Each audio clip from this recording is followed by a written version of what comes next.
Altså, når I siger mediernes magt, så vil jeg jo godt sådan stille spørgsmålet lidt på højkant og sige, jamen, altså, har medierne en magt? Det kan man godt argumentere for på nogle måder, men man kan også sige, at det er en begrænset magt. Ja. Fordi jeg synes, at det, som medierne har magt til i dette samfund, det er at sætte fokus på nogle problemstillinger og sige, her er noget, som vi som samfund bør interessere os for.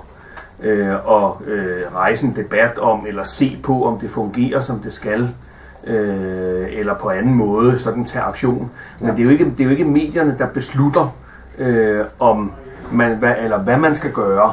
Medierne har bare den magt, at de kan rejse en debat om noget, de kan sætte fokus på noget, bringe det ud i offentligheden, man kan åbne nogle døre og få nogle oplysninger frem, som ellers ikke er tilgængelige for offentligheden. Og det kan man så sætte debat om, men det er nogle andre, der har magten til at beslutte, om der skal gøres noget ved de problemer, som medierne peger på.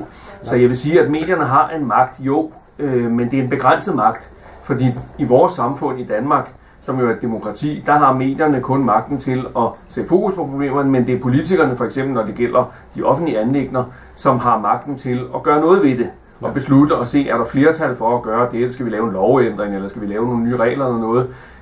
Hvis det gælder spørgsmål som for eksempel erhvervslivets forhold, så er det jo også igen nogle andre, så er det jo firmaerne, virksomhederne, fagbevægelsen, som skal beslutte sig for, om der skal ske noget. Mediernes magt er begrænset til at bringe problemerne frem i lyset.